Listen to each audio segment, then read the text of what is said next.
Welcome to Board Gamers Anonymous, the podcast with board gamers in the insane fun we have at the table together. This is Chris. And this is Anthony. And this is episode 275, BGG Hotness for June 2020. We'd like to thank all of our Patreon backers for helping us bring you a brand new episode. All right, Anthony, here we are again, talking about the hotness that is burning up the chart as far as board games are concerned on BGG. But before we get into all of that, Anthony, there is a lot going on in the board game industry. Obviously, you mentioned the pandemic and how that's affecting everybody out there.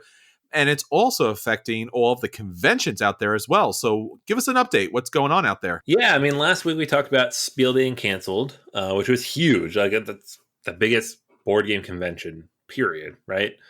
But like the one con we were waiting on news from,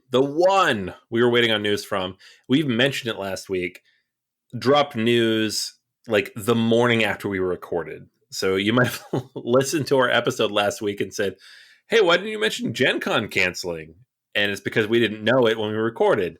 But the next day, Gen Con canceled. So Gen Con is officially postponed until 2021, which is not surprising to us. Hopefully it's not surprising to the majority of you. I feel like it was surprising to some people out there who are huge Gen Con fans, but I mean, 50,000 people in one place in 2 months, I can't see it happening. And that's probably it for the year. I know PAX is still on for the end of the year. I don't see how they go forward either with 30, 40,000 people expected to attend. But at the moment, we don't have any cons until November, so we'll see how it goes, right? Yeah, Gen Con was a big one to close. I think we all kind of knew that was going to happen really early on, because if you've ever attended Gen Con or if you've ever seen pictures of Gen Con, you'll understand that the crowds are beyond belief. They're just a wave after wave after wave of people. I think a couple of weeks back when Bruce was on the episode, he was talking about how he held back as the waves of people came at him. That's every day. I mean, you get there hours in advance and you wait out in this huge lobby area to try to get into the convention. And once you do, sometimes it's single file where there's just crowds and crowds of people on top of each other. So again, not terribly surprising. You know, it does break your heart a little bit, especially for all of our friends out there in Indiana. I know that so many people out there were holding out hope that this could actually still happen. But a board game convention is a very unique type of convention, especially something indoors. And the fact that we all sit down at the table together, which is usually the most wonderful thing possible. But in this case, we need to be 6 foot away. So it would be a very difficult thing to do. So really going to miss Gen Con this year. And hopefully this time next year, we can announce that it will actually happen. So we're holding out hope for that. Gen Con's doing something else, Anthony, right? They're going to put something in place. We have a list of about 20 or so conventions that are going to happen digitally in 2020. Gen Con is a big one. It is still expected they're going to run a digital convention from July 30th to August 2nd. And they've described it as an opportunity to see new games that are coming out, to pre-order some of those games from the companies that are physically able to ship them to people, play some of those games online, to interact with some of the people who are going to give, speeches or whatever that might be, keynote speeches. And I'm excited for it. I don't know that they've released enough information yet to know what that's going to look like. Origins Online is happening much sooner, from June 19th to the 21st. They have released a lot more information. They have, a list of keynote speakers, people running the streams. They have people like at certain times of the day. It's going to have like a digital, game floor where you can buy stuff, demo stuff, whatever it might be. Dozens more though. So if you search for BGG virtual cons, you'll find this list. So you've got things like Teotihuacan, you've got Renegade Games doing their own virtual con, you got Portal doing their own virtual con as well. Spiel, like we mentioned last week, they canceled, but they're doing their own digital con as well from October 22nd to the 25th. So I feel like every con that's canceled this year has planned on doing something digitally for 2 to 4 days. What that looks like, we literally have no idea yet. Nobody's done it yet. We don't know what it's going to look like. BGG did something kind of, I don't want to say basic. That's a very strong word these days, but it was pretty basic last week after we talked about it. But I feel like going further into the summer and then into the fall, we'll see like a little more sophisticated stuff. Life is going to change. Even after the pandemic passes, and hopefully sooner than later, we're probably looking at a new way that the industry is going to operate. And some of that actually might be a little bit better. Obviously, not everyone could be at every convention, especially the big conventions. So maybe there'll always be, or maybe, going forward, there'll be more ongoing online conventions or maybe live streaming events that are going on so that everyone could take advantage of all the new releases. So maybe there'll be some good things that come out of this as far as the convention's concerned. But we'll see. We'll see how it kind of adds up. Yes, absolutely. Take advantage of all of these online conventions. They do help the industry greatly. They do help publishers greatly. And if you can, please support your local friendly game stores because, of course, they could use your support as well. All right, Anthony, so that's everything that's going on with BGA and going on with the board game industry. Let's talk about the things that's going on with our listeners. Let's talk about our question of the week. All right, question of the week. It is Memorial Day when we're recording this. I had a nice picnic with the family out in the front yard, like not leaving our little closed property, but I know a lot of people got out there and hit the beach and parks, and hopefully they maintain their social distance in the process. But my question for everybody was, what's the best board game for a picnic in the backyard? So we have a whole bunch of entries. We had 24 people respond. Thank you for everybody who wrote in, had responses to this. George mentioned Mexican Train as a dominoes game. I feel like any dominoes game would be great outside. Brian mentioned Spirit of the Forest as a really lovely little tile game. Tile games, of course, also being very good. The wind's not going to pick them up or move them around.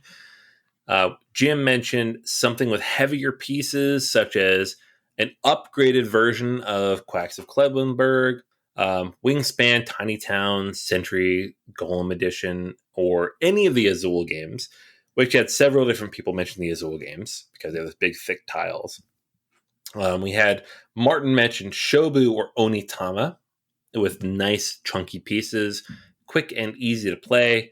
We had Hive come up several different times. Those big, thick pieces, they're just giant tiles. You can play like nice 2-player game.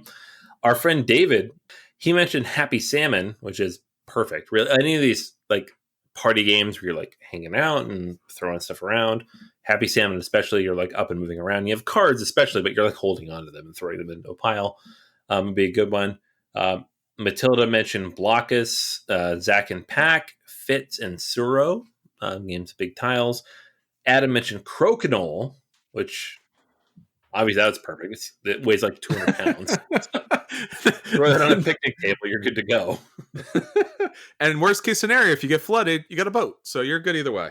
Exactly. Our buddy Howard mentioned Medium. So I could keep going for a while to hear it. We got a whole bunch of responses. I just want to thank you to everybody who, reached out. Party games, of course, going to fit, but anything with big, thick, heavy tiles that aren't going to move in the weather, it's perfect. So yeah, lots of good stuff. Hopefully people got these games to the table this weekend. Yeah, I think the one for me that's always a standby is The Duke, which has a small board, giant, I wouldn't say giant, but pretty good sized chunky wood tiles that are used in representative of the pieces, and all the instructions that you need to know, or at least the majority of the instructions you need to know about what the piece does, is actually carved into the wood pieces. So beyond that, it's just a bag of more wood pieces, which you can kind of pass around. So no fuss, no muss. So if you like chess at any level or drafting at any level, the Duke could be my suggestion. All right, so that's everything that's going on with our listeners. Anthony, let's get on to the games that we want to hit the table and the tablet. Let's talk about our acquisition disorders. All right, yeah. So this week I had a couple things I wanted to talk about. The first one up is actually not a game. This is a kind of a cool project from a friend here in Pittsburgh, Michelle, who does a lot of fun art artistic type of work, but has recently been doing a lot of that with like board game stuff. Combining that with this huge obsession people now have with pins at conventions, she put up a Kickstarter for board game genre enamel pins. So this is 15 different pins that represent different genres of board games. So we've got Eurogame, worker placement, hidden roll, dexterity, legacy, co-op, 18xx, which is one of my favorites. Deck building, combat, bluffing, push your luck, puzzle, a couple more. There's also some stickers on here and just a bunch of really cool stuff. So the way it's set up is you can back for whatever number of pins you want. And then out of the ones that are unlocked, you'll be able to pick which ones you'd like to get. So at this point, I feel like most of them are unlocked. There's maybe 5 or 6 left. And the trajectory of the campaign makes it seem like you're going to get them all. So like if you go check out the campaign, my hope is that all of those would eventually be available, and at least most of them are. So take a look. I love this kind of stuff. T-shirts, pins, puzzles, coffee cups, whatever it is. I'm all about it. And these in particular are just really fun. So I myself have backed it for 3 pins and one of the stickers. So I'm looking forward to getting those. I haven't chosen which ones I'm going to get yet. 18xx for sure, because it's kind of like just one of the big ones now, and I feel like I could make myself known amongst them. But yeah, there's a lot of good stuff on here. So roll and rights, we got Euros, worker placement, maybe just general board gamer, because that's what I do. But yeah, check these out. It is on Kickstarter for 20 more days. So it actually expires, hey, on my birthday. So there you go. Had to back this. June 18th at 2 p.m. You have lots and lots of time to back it. So check it out. The other one is one that just recently went up as just recording this a little bit, and that is the relaunch of Nemesis. And I'm not going to dig into this too much because I kind of want to talk about it in greater detail either next week or maybe the week after that. It's up for like 20 days. But this is a game that I've mentioned a whole bunch, and I'm going to mention later on the BGG Hotness as just running up the list, right? It is like number 33 now in the top 100. And that's insane to me. and like for weird reasons. Like anytime there's a game I just haven't even played and barely knew existed and rises that high, I'm like, oh, that's weird. It's not. The game looks great. It's like a Alien the board game, but done well kind of a thing. So this is from Awaken Realms, who has done a whole bunch of great stuff. The one I have of theirs is Lords of Hellas, but they've also created The Great Wall, which I backed recently, Tainted Grail, which was hugely popular, The Edge, Downfall, This War of Mine. So lots and lots of really popular stuff and really big Kickstarter campaigns. This one gives you a chance to get the original version of the game with all those expansions and stuff, which right now, if you want it, it's like $300 or $400 on eBay, but you can get it at the normal Kickstarter price, plus a standalone expansion, either with or without all that other stuff. So I think you can go like all in on everything, and it's less than 300, which is pretty good considering you'd be spending at least 300 to get the first Kickstarter campaign stuff. So check that out. I'm going to dig into this a little bit more. It's one of those games I wish I'd had a chance to play over the years and just haven't, but it's definitely on my radar and I'm considering it. We'll see what else comes up. I know Chris has an acquisition disorder coming up that might supplant this with my money for this month. But yeah, there you go. Check out the board game genre enamel pins and check out Nemesis Lockdown, both on Kickstarter now. All right, so I want to talk about a campaign that will be hitting Kickstarter any day now. So for us, any day now, but for you, it's already hit Kickstarter. So I am projecting to the future. And I'm talking about a campaign that Anthony and I have talked about quite a lot. And I actually went back and I'm like, did we actually have this as an acquisition disorder? I mean, we've talked about it forever and yada, yada, yada. But nonetheless, Kemet, Blood and Sand on Kickstarter. It's back. If you haven't played Kemet before, why not, man? It's awesome. So Kemet from Matago Games is all about the mythology of ancient Egypt and utilizing these massive mythological creatures and gods that you're going to pray to in order to be able to get points and experience in order to control the different areas of the map. And again, It's a bit of an area control game, but there is a ton of Euro mechanics in it. And especially what Kemet is really well known for is its tiles, because you're going to be able to build up an economy, a defense, an offense, and special abilities based upon the different tiles you pick up in the game. What's really interesting about Kemet, beyond the wonderful miniatures and the great artwork and the gameplay, is that it is an area control game that forces you to fight. So it's very much Fight Club, the board game, in the way that there is no way to turtle down. There's no way to kind of like swoop around or surprise attacks. Like, everything's on the board, everything's in front of you, and you are mere inches away from everyone else. So it kind of has become the area control miniature game du jour, right? Recently, Simon had a European Egyptian area control game, almost like a bit of a clone, so to speak, from Eric Lang and Simon. And it was like, this is good. This reminds me of Kemet. But I think most of us knew that this was coming. So I didn't actually back that version of it because I was pretty solid on backing this version. I played Kemet a lot. It's one of my favorite dudes on a map type of game, area control game. And again, I especially love the combinations that you can put together for your civilization based upon those tiles. It's had multiple expansions, including a really cool crossover expansion with Cyclades. And now it's finally getting a huge Kickstarter upgrade that's going to include several changes to the rules. Now, the changes to the rules are not radical, but it's going to clean up some things that have occurred, especially with its additional expansions that came into play in the game. I think its last expansion was the most troublesome as far as how things did play out. So you're going to get a new rule set, which is great. You're going to get all 4 pyramid colors. Now, if you know the game about Cyclades, the pyramids are tied to the tiles. So you get these really cool dice that look like pyramids, right? And these really cool D4s that act as the pyramid, but also as the numbers go up, you're going to be able to choose better tiles. So you're not rolling the dice in the game. They're just acting as an indicator as far as what kind of powerful tiles you can get. Now, one of the most important things, and if you listen back to our episodes, I think one of our biggest versus episode included Kemet here. I did not like the board. I was not a fan of the board artwork. The graphic design just not working for me. Here, it's upgraded, which I really like. Things are a lot clearer. Things are a lot smoother. The graphic design's a lot better.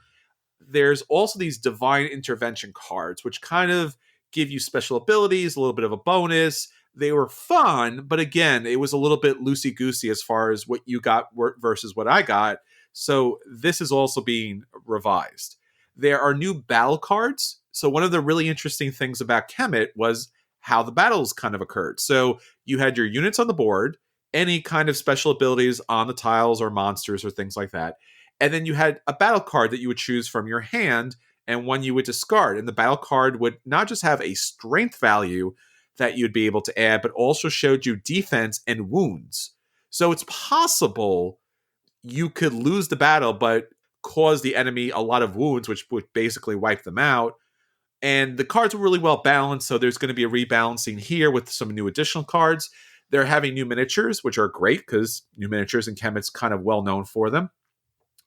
And obviously, what we're looking at here is a game that includes all of the expansions kind of reworked into one, but especially the new tiles that are going to come into this game and some of the new changes that come into this game. So you're not going to have some of the other problems that you had originally with the game that kind of threw things. So, for example, there's going to be a limit as number of tiles are concerned as far as what comes out based upon the number of players in the game. So you're not going to have a situation where, oh, this is the best strategy, let's go with this again and again and again, and maybe somebody won't take it. So having different tiles out there each and every game is going to change the game just enough so that you can play a little bit different.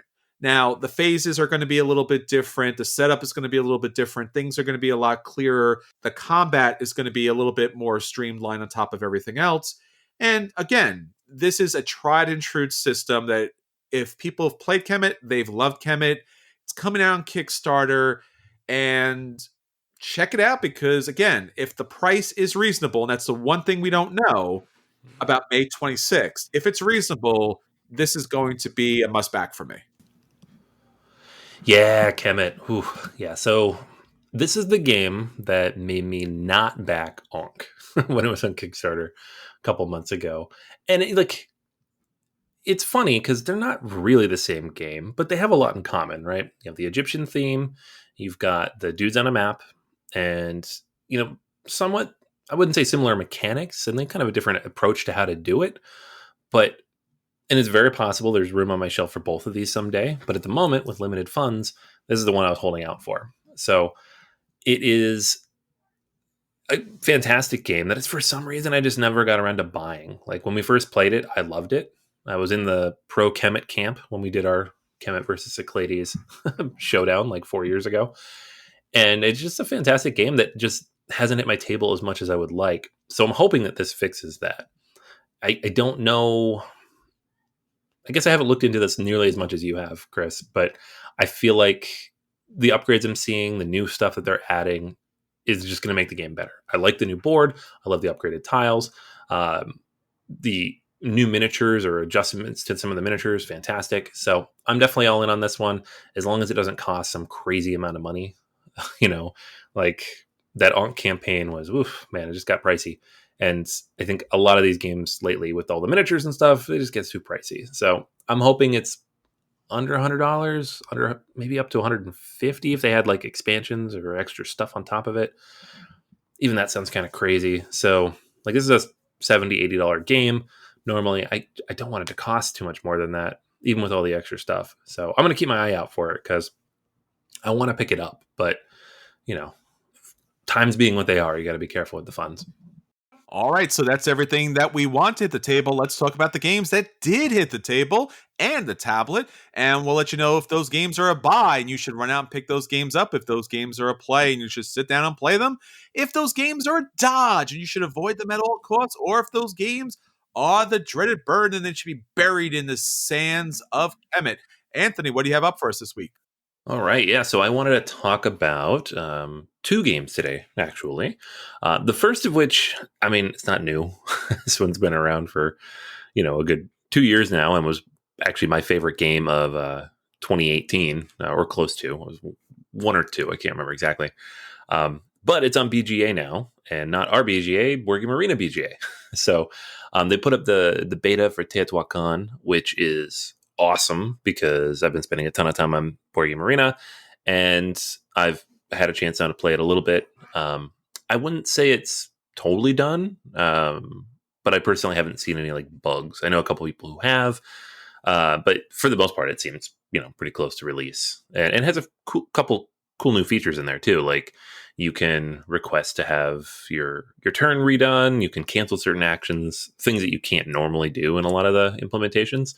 So, not a full review. Haven't played it that much yet. But if you are a fan of Teotihuacan, one of the better Euros to come out in the last, 5 years, in my opinion, then check it out on Board Game Arena. I think it's premium, or will be. I'm not 100% sure on that because it is in beta, but it's up there. So, and if you want to play, I will play with you because I love that game.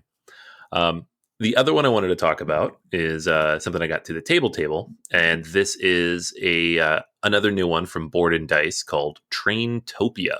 So Traintopia is a tile laying game. You are building out your routes of trains, and a drafting game. So the way it works is at the beginning of every round, you're going to flip a card over. It's going to have a few different items on it, and then a certain number of tiles. You're going to put those items out. You're going to draw those tiles, and then you're going to draft them from amongst the players. The different things you can pull on your turn are a tile, of course, which you'll add to your route. Commuters, which they come in 3 different colors and will score you points on individual rail lines depending on how many buildings match their color on that line. We have tourists, which will just score points based on like the different things you see on the route. So it's like bonus points on the tiles you can get. Mailbags, which can double the points of a single route. And then trains, which can give you points if there's still money left on the tiles. And some of the tiles have the money icons. These are things you can use to purchase bonus actions down the line. So it's cool stuff. I enjoy it. The And that's pretty much it. I mean, I'm about to go into more detail, but there's not much more detail to go into. There are some end game bonus cards. You'll start with one. You can draw more throughout the game with your bonus actions, but you only get to keep one. And I think they're usually worth between like 5 and 10 points. They don't seem particularly hard to do. In my experience, everybody in the family didn't have any issues with those. The game is fairly light, of course. It hasn't been rated really by much of anybody on BGG yet, so it's just at a 2. I'd say it's in like the 1.7-ish range. Definitely on the lower end. This is one that I had zero problem teaching to the entire family, including the 5-year-old. A little bit of help with recognizing symbols and matching them up, but for the most part, you are drafting, you are placing in your tableau. The end. So very simple game in that way. But I like it. I think I'm going to keep it on the shelf. I think it's a good family game. I think the kids enjoy it. It's quick, takes like 30 minutes. And yeah, it's worth checking out if you're looking for something in that kind of middleweight, quick and easy kind of category. That's not, I wouldn't say Carcassonne-ish, but similar in weight, similar in complexity. Actually, a little bit easier even, it might be. So that is Traintopia. I would give that one a play. All right, so let me talk about a game that I actually got to the table this week. This was a recent Kickstarter that delivered. This is Tang Garden. Now, Tang Garden became almost a little infamous because it was one of these wondrous overproductions from Thundergriff Games, and we didn't hear anything about it for like the longest time. So I actually had other games delivered to me that were far bigger, and everyone was waiting for Tang Garden. Well, it did arrive, did get it to the table, and let me tell you, it's kind of a surprising game. Now, Tang Garden, if you didn't back it on Kickstarter or haven't gotten a chance to get to the table yet, probably the biggest thing that I was wondering about, and maybe you are too, is where does it fit as far as, a super light game, maybe even a gateway game, or to a little bit of a heavier point of view. When you read the Kickstarter and you see some of the images, you notice there's a lot of symbology on the game. On top of which, there's a lot of different components that come with the game that you'll actively utilize as things go on. So, what exactly is it? Well, let me tell you. Tang Garden is basically Carcassonne and Takedo. Like if they had a baby, that would be Tang Garden. So the whole basis of the game is you are putting together this wondrous, iconic Chinese garden. And as you do so, you're going to be able to score a lot of different points based on certain conditions, which I'll talk about. So basically, on your turn, you are going to do one of two things. The primary thing is you're going to take a tile from one of the 4 different corners that represent the 4 different elements here in this game, and you are going to place it somewhere on the board. If it's able to match up with the other tiles that it's around, or at least one of the tiles that it's next to, then you're going to get like a link kind of situation, just like Carcassonne, right? Everything has to link together to make logical sense. So if you have a tile that has a water side to it, you got to put the water side there. One side is not better than the others, but you have to connect it in a way that it makes sense. Now, this isn't too complicated because, again, you have 4 sides of the tile. The sides are pretty forgiving. It's not going to break your brain to find a place to put this on the board. And basically, since everyone's putting tiles on the board to match these different natural elements, it's kind of a somewhat cooperative kind of feeling to it as you build up this wondrous garden. If you're not doing that, if for some reason there are not great options on the board and some of the options are down, then you're going to have an opportunity to draw a decoration card. Now, if you watched the Kickstarter previously, you notice a lot of 3D elements here in this game that you can utilize in order to kind of spruce up your garden a bit. So, for example, you're going to have a lot of bridges, you're going to have a lot of decorative areas, you're going to have a lot of little sideboards that you're going to be able to add to the map. Obviously, you're going to have this wondrous different trees you could add to kind of decorate your garden up. there's going to be a number of different combination of decorations that are going to benefit you or other players throughout the game. So you will select from these different decorations. You will decide where they go on the map. Now, obviously, they have to match with the different symbols that are on the tiles.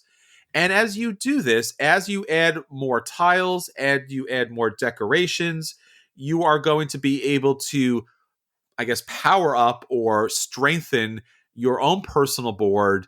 So as you get these three elements going throughout the game, so you have your water elements that get connected together. So you move your little blue cube up there. If you have your vegetation, the green spot moves up. And then obviously for the land and the rock elements, the yellow spot's going to move up. As you move these different elements up, if all three have passed a certain spot or gone beyond, you're going to be able to call a new character to the board. Now, these characters are really where you're going to score your points in the game. Now, you already have your starting goals and your starting characters, but you're going to be able to invite more characters to the board. Once you're able to do that, there'll be different spots on the board that will welcome the characters. And your decision here is where to place the characters. So once if you decided which character you're going to choose, which way they face is going to score you points. So you look at the bottom of the card. Sometimes there'll be an initial ability that'll come into play, but 99% of the time, these are end game bonus cards. So it will say it wants to face the sun, it wants to face the moon, it wants to face a tree, something to that nature. So again, based on where the board state happens to be, you might want to place that figure to be directly in line with that particular decoration or landscape. As the board builds out, little tokens on the board are going to allow you to put in more background features. So whether it's buildings or whether it's landscapes, as far as the board comes to an edge, you're going to score more additional points at the end of the game. And that's pretty much it. With the exception of these lantern tiles that are going to give you little bonuses for your actions, that's pretty much in a nutshell. So Tang Garden, again, is a whimsical, beautiful game in the vein of Tokaido, where it's not asking too much of you, but the symbology is going to ask a little more than Tokaido. And the same thing with Carcassonne. Carcassone's typically about placing out tiles and placing meeples to score points.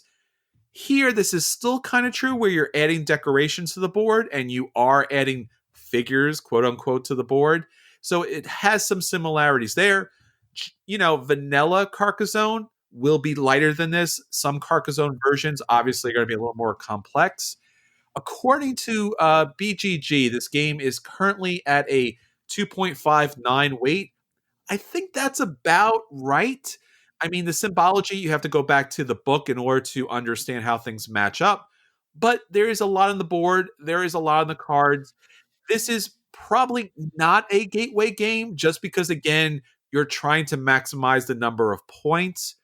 So it might be a next step game, or depending on your group, could easily be a gateway game that you could get with the family. So for Tang Garden, I'm going to give it a solid play. Again, your game group would vary if all of these elements bring it up to a buy.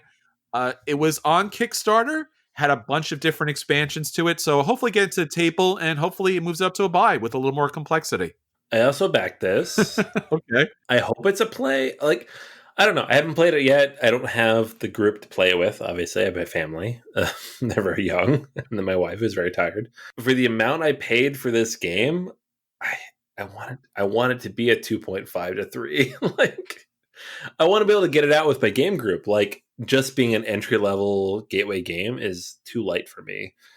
Like I said, it's a Carcassonne, Tokaido kind of weight to it. It's a beautiful game. It's a great production. And I'll check back with you, Anthony. I'll let you know if the expansions actually bring it up a little bit heavier. But right now, it's a solid play. All right, so that's everything that's hitting our table. Let's get on to our feature review. So for our feature review this week, we are talking about the BGG Hotness. What everyone's looking to get to the table or the tablet these days is burning up the list. And our friend Anthony is bringing you the hottest games in the industry. All right, Anthony, what do you have for us this week? All right. So for the feature, of course, once again, we do this every month or so. We have the BGG Hotness. So these are the top 15 games as they're currently ranked on Board Game Geek. For reference, today is May 26th, because this can change at any moment. Pretty much anytime a Kickstarter launches, Board Game Arena launches a new game. I think we're in a little bit of a calm before the storm right now, because we have Asmodee held back all their releases for 2 months, and they're going to dump, I think, most of them in the month of June. So you're going to see a whole bunch of new stuff pop on the list, old games coming back, new stuff, just going to flood in there over the next 4 or 5 weeks. But for now, this is kind of an interesting snapshot into what people are playing and interested in during the pandemic. So let's run down the list real quick. This might be a little shorter than usual, just because, a lot of these games we know, but it's always fun to kind of see why they're there. So first up, we got Kemet, Blood and Sand, which Chris, of course, just talked about. It's on Kickstarter, and it is the, not quite 2.0, but basically revamped version of Kemet, and I backed it. Chris backed it. I think everybody else is going to back it. So it's well worth checking out if you're a Kemet fan.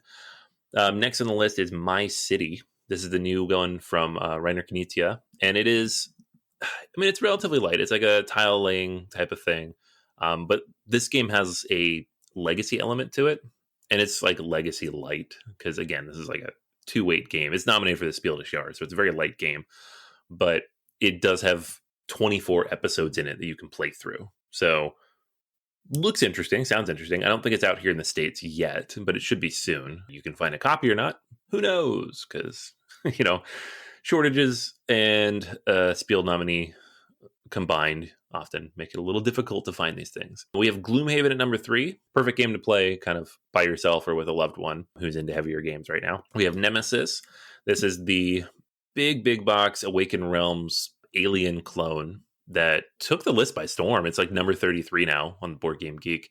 They have a new Kickstarter that they've kind of mentioned is coming soon. So you're going to be able to pick up a copy of this for less than $500, but also there's expansion content coming. So I think this has been on the list for a while, but I think it moved up because we're, hearing about a second printing of it. Terraforming Mars, again, always on the list like Gloomhaven. No new content that I'm aware of. This game in particular, I'm usually pretty on top of. So if there's new content, but it is, I don't know, it's just one of the best games, period. So yeah, absolutely. It's still on here. It's going to stay on here for the indeterminate future, probably. And hopefully that Kickstarter that's been rumored comes about soon, and we get, and I say rumored, but it's, Bonacor's going around telling everybody about it. So hopefully it's happening sooner or later. Santa Monica. This is a new one from AEG, and it's got this really, I don't know how to describe the artwork, but it's just a very California vibe. It's very light, 3-4 colors, just reminds you of that soft 60s almost kind of coloration. And in this one, you are just trying to make a really appealing neighborhood. So do you want to make a beach neighborhood? Do you want a bunch of tourists? You're going to be drafting cards, putting them into your tableau, building out your beach, and manipulating those, of course, to try to score points in the most efficient way. So this is AEG's big spring release, and it's getting some good buzz so far. I have not had a chance to play it yet, but am looking forward to it. We have Wingspan. Wingspan is Wingspan. So this one did have a beta of the app that ran, I think, for a few days last week. It also has won pretty much every award in existence. So there's that. We had the Golden Geek Awards were announced, a few weeks back, and it won pretty much every category it could have won. Dice Star Awards are coming up. I wouldn't be surprised to see that happen again. Do you have a vote in that? We do, both do. Spirit Island is on here as well. I believe this is, up on the list a little bit higher than usual because of the app, the Steam app that launched about 3-4 weeks ago. We reviewed that last week. It's good. It doesn't have multiplayer, but if you like solo Spirit Island, it's very good for that. I've been playing a heck of a lot of it. So definitely something to keep an eye on. There's new content for this coming soon as well from the Kickstarter that they ran last year, which I didn't back. I don't even know why. It's just absolutely insane that I didn't back that, but I didn't. So now I have to try to find it when it finally comes out. Next on the list, Arkham Horror, the card game. And there's not any new content for this here in the States, but I think a lot of these releases continued in Europe and some other countries. So there's new content every month. which tends to keep these games at the top of the list. In my opinion, the best LCG out there and one of the best solo card games, period. It's not surprising that it just kind of stays up here on the list. Always interesting for people. Everdell here on the list at number 10. And this one had some new expansion content that came out not too long ago. I think the Kickstarter stuff came in March. That stuff's trickling through to retail as well. So got a lot of people who got their Kickstarter content, other people who are just now getting to find copies of those things. The Crew Quest for Planet 9 was nominated for the Kennerspiel des Jahres. I reviewed this a couple months ago, gave it a buy. It is probably my favorite trick-taking game and one of my favorite like short, quick co-op games. This game is so much fun, and it's just, you have to play it at least once. It's not for everybody. Some people just don't want that level of complexity in a trick-taking game, but I think it's fantastic. So I'm glad to see it's up here on the list, and other people are thinking the same thing. We have A War of Whispers. So it's similar to King's Dilemma in some ways. It is a competitive game. You're obviously going against each other, but on your turn, you're going to be doing various shady things because this is, a war of whispers, right? Not a straight up war. So you're deploying agents, like secret agents and stuff. You have council positions on the Empire Council. You're going to each take actions for each of those. And so there's all sorts of betting, bluffing, hidden victory points, spying, all sorts of stuff. It's more content. It's more going on than like a King's Dilemma, which is pretty streamlined and simple. But it's got a similar vibe. And so I know a lot of people are digging this in the same way that I have been digging King's Dilemma. It is on Kickstarter as we speak, and you guys get a chance to listen to this. So if that's the kind of game you're interested in, the Dark Alliances and Collector's Edition are available on Kickstarter. So that's why it's up here on the list.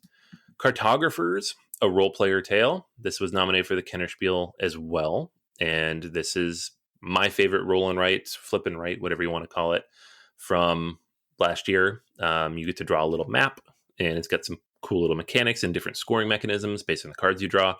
Very, very cool and quick and easy and very teachable to young children. Honestly, I don't feel like it's a Kennerspiel game. We went over this last week, but I don't think it's a Kennerspiel game. I think it's a Spiel game, but it's, to each their own. It's fun. If you're going to play flip and write type of game, this is definitely up there on the list. Nova Luna. This one is from Uwe Rosenberg, and I think Stronghold here in the States. And I have not had a chance to play this yet. Everything I've heard about it is fantastic. A lot of people really, really enjoying this game. So I want to play, and I plan on doing so as soon as I can find a copy. So that is in the cards, hopefully. This one is nominated as well for the Spiel, and I'm just looking forward to getting to the table. And last but not least on the list, at number 15, we have Root. Root is always on the list because Root is amazing. It also has new content that comes out every 9 months or so, including the 2 new factions that most people got if they backed the Kickstarter in January. I don't know if it's possible to find this stuff right now elsewhere if you didn't back it. It's often hard to get stuff from Leader Games because it sells out so quickly, but I know that's part of it. I also know there's an app in development that is not too far away, so that is another thing that people have to look forward to. But yeah, it's another one that just kind of ends up on the list a lot of the time. So there you have it. We have the 15 games from the BGG Hotness. A few new ones in there, not a ton, but keep your eyes peeled because I feel like next month you're going to see a whole bunch more. So the floodgates are about to open, and it should be good. Lots of good stuff this summer coming out. All right, so that's everything for this week. Until next time, this is Chris. And this is Anthony. And we'll save you a seat at the table.